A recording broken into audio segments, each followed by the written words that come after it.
Bonjour. Alors, aujourd'hui, je vous propose un extrait du roman de Cora Matin, Gémello.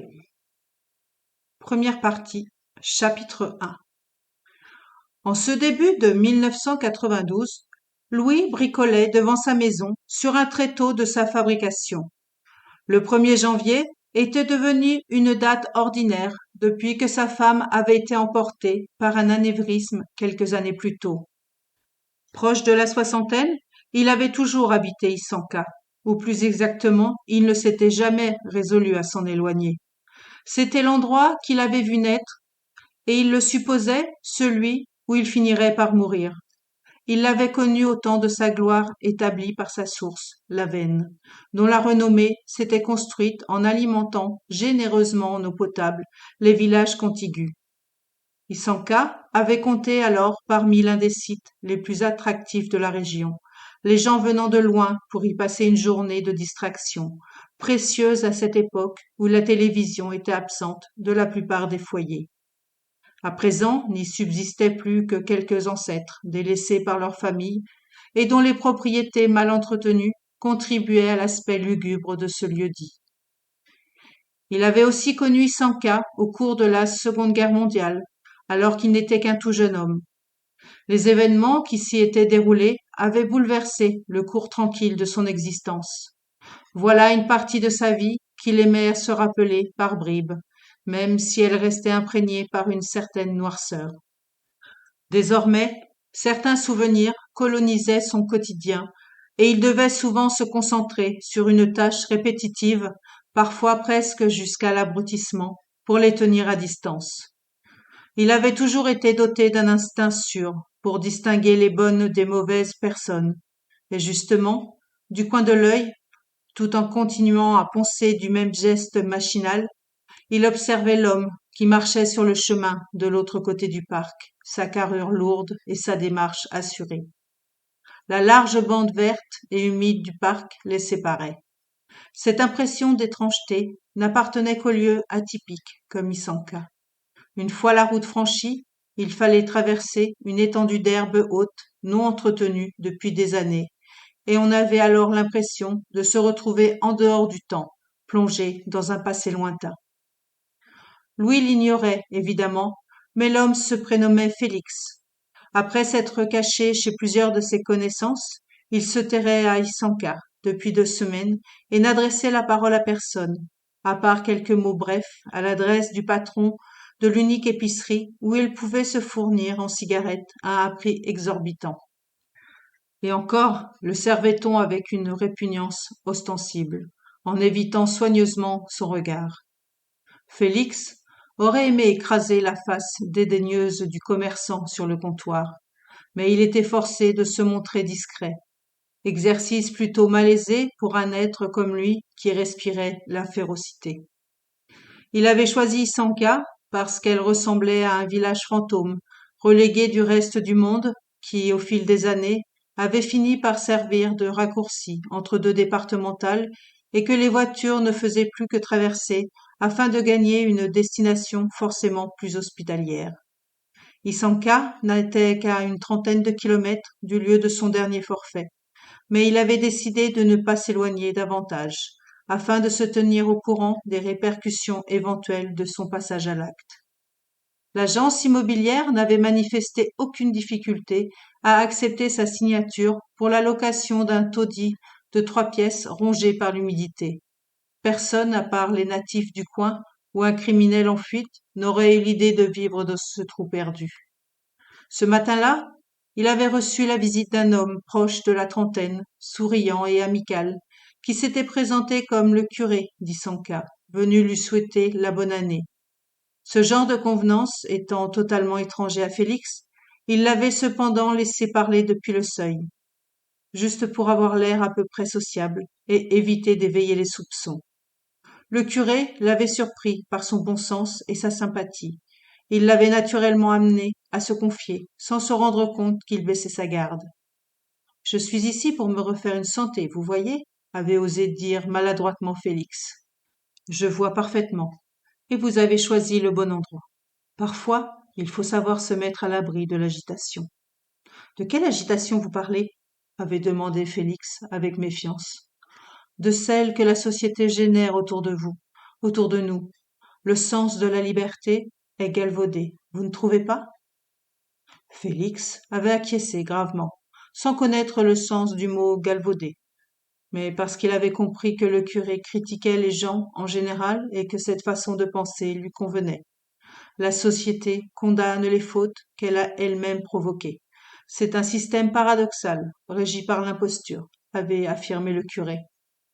Félix n'entendait rien à la religion, mais une étincelle légère avait percuté son esprit brut, et sa vie commença à changer à partir de cet instant. Promenez-vous, réconciliez-vous avec la nature, elle seule pourra apaiser vos tourments, avait encore conseillé l'homme d'église en désignant d'un geste ample les collines d'Isanka. Élevez-vous, toujours, détachez-vous de la condition terrestre pour aller vers votre salut. Alors, une part de Félix Fontana avait eu besoin de croire à la promesse d'un miracle qui l'aurait libéré de sa frustration.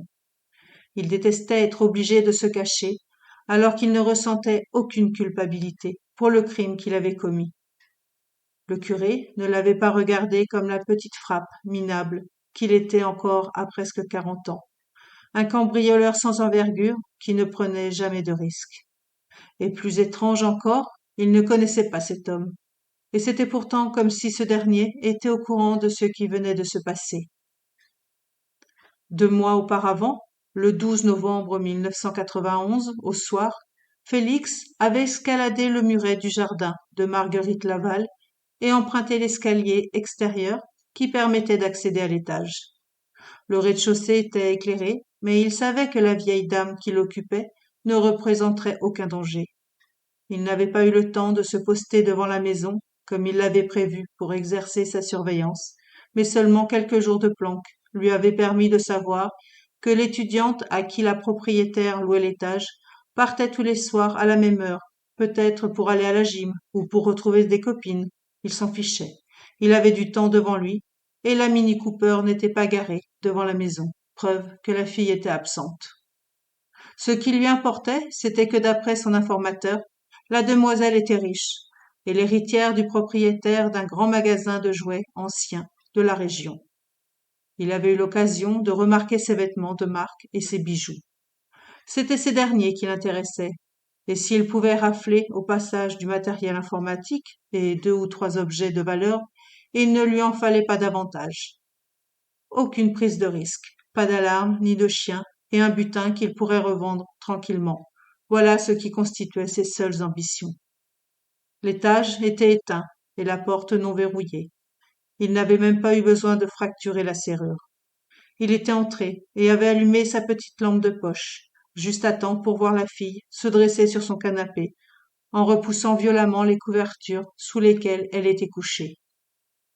Tombée malade, elle n'était pas sortie ce soir-là, et sa voiture se trouvait probablement au garage. Du moins ce fut ce que Félix en déduisit après coup. Il s'était jeté sur elle avant qu'elle ait eu le temps de se lever, et l'adrénaline l'avait poussé à ce geste malheureux. Il l'avait poignardée au hasard de leur lutte. Elle avait poussé un hurlement strident. Alors il avait frappé encore, plusieurs fois jusqu'à ce qu'elle s'écroule enfin. Puis il avait dégringolé les escaliers, sauté dans les buissons et traversé le jardin, en courant, sous les cris perçants de la propriétaire, la vieille femme qui était en train de nourrir ses chats. Il avait hésité à commettre un second meurtre, mais les lumières des jardins voisins s'étaient allumées, et une voix d'homme s'était élevée avec inquiétude. « Madame Laval, c'est vous qui criez? Qu'est-ce qui vous arrive ?» Et il avait été obligé de détaler, son couteau à la main, tout entier couvert du sang de l'étudiante idiote. La propriétaire devait l'avoir vu, parce que comme le crime qu'il venait de commettre l'avait à la fois choqué et suffoqué, il avait ôté sa cagoule en dégringolant les escaliers, car elle s'était mise de travers sur son visage et réduisait son champ de vision.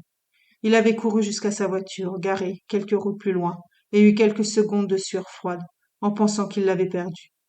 Il s'était fait violence pour ne pas retourner la récupérer, mais au final, il l'avait retrouvée en boule dans la poche de son blouson. Plus tard, au moment de s'en débarrasser en la brûlant avec le reste de ses vêtements, il avait remarqué qu'un morceau s'était effiloché. Il avait dû rester accroché quelque part dans le jardin, sûrement là où un enquêteur ne manquerait pas de retrouver ces fibres de nylon, imbibées de sa salive et de sa sueur. Son ADN étant fiché, à cause de ses anciennes prouesses, il était peut-être déjà à sa recherche, même s'il s'était servi d'une fausse identité et de fiches de salaire trafiquées pour louer la maison qui lui servait provisoirement de refuge. Environ 2 mois après cet assassinat, qualifié d'horrible lâcheté et largement relayé par les presses locales, il avait donc suivi le conseil du curé. Il s'était élevé, en gravissant les versants d'Isanka. Des maisons anciennes se dressaient de ce côté du village. Certaines avaient été partiellement rénovées, mais leur façade austère semblait toujours appartenir à une époque révolue. Félix avait commencé à sentir sa foi, toute neuve, s'égratigner, en marchant sur le chemin goudronné, bordé de vieux platanes, au tronc boursouflé de nœuds, qui prenaient l'apparence de visages difformes et torturés.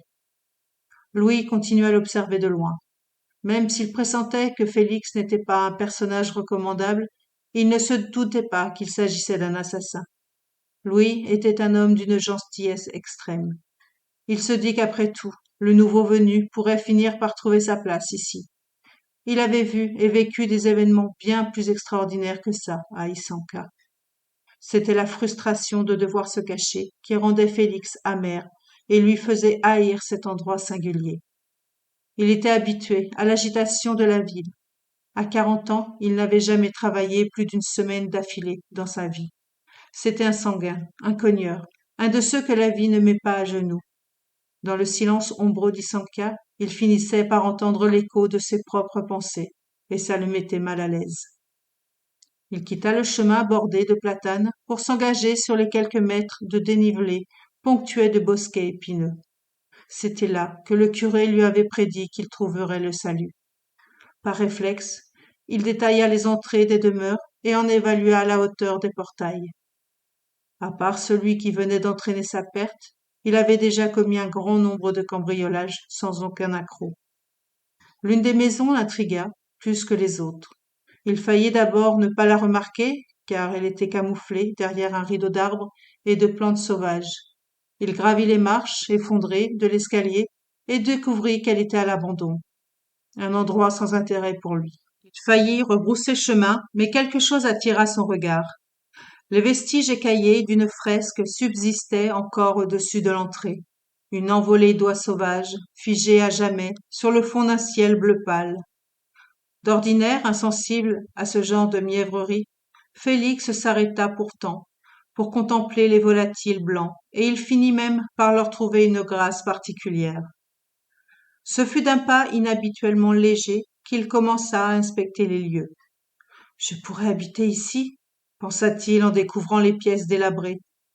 Saisi par un aveuglement soudain, il n'avait plus conscience ni de l'état catastrophique des murs dont le plâtre tombait par plaques, ni du sol à damier défoncé, enseveli sous des strates de feuilles pourries. Lorsque l'ombre se glissa près de lui, il n'éprouva aucune peur, bien que son cœur se soit mis à ralentir dangereusement et qu'une onde électrique parcourut sa peau, hérissant les poils de ses bras. Il se sentit encore plus euphorique que lorsqu'il avait sniffé un rail de cocaïne, et pourtant paradoxalement calme, si incroyablement calme, comme cela ne lui était pas arrivé depuis des années. Le curé avait eu raison. Si avoir la foi, c'était se laisser griser par ce bien-être total, cette volupté pleine, il était désormais prêt à tous les sacrifices pour se rapprocher de Dieu. Il ne te mérite pas, dit une voix bienveillante qui semblait provenir du plafond. Il crut qu'il s'agissait du curé. Il regarda en l'air, partout autour de lui, et il finit par s'imaginer que le Créateur en personne s'adressait à lui. Qui ça? Qui ne me mérite pas? De qui vous parlez? S'affola-t-il. Tu n'es pas fait pour cette vie de bête traquée. Qu'en penses-tu? Reprit la voix.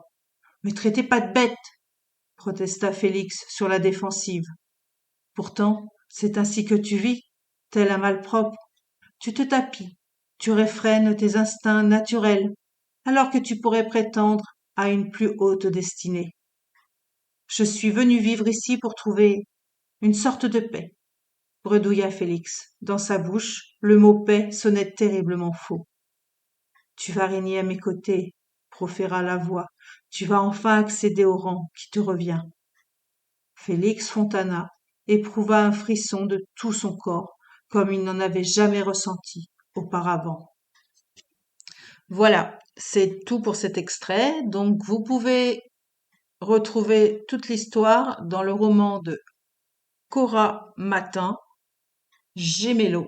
J'espère que l'extrait vous a plu et qu'il vous a donné envie de le découvrir. Je vous dis à très bientôt pour une nouvelle lecture. Au revoir.